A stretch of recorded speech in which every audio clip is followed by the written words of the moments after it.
Oo, kung sa tutusin, magaling si Siso, marunong magtingin sa yung open ng kalaban niya, marunong siya tumingin, lalo na sa counter, ang galing niya.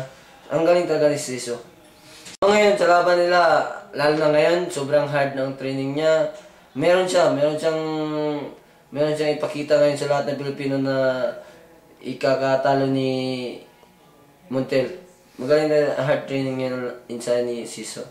Siyempre, kung sa akin lang, sana manalo lahat ng Pilipino, lalo na kay Nonito, kay Jerry Peñalosa, yung idol ko, then si Jerry Peñalosa, Nonito, si lalaban ba si Bernabe? Yeah, manalo lahat ng Pilipino, sana manalo kayong lahat, at saka mananalo talaga kayo.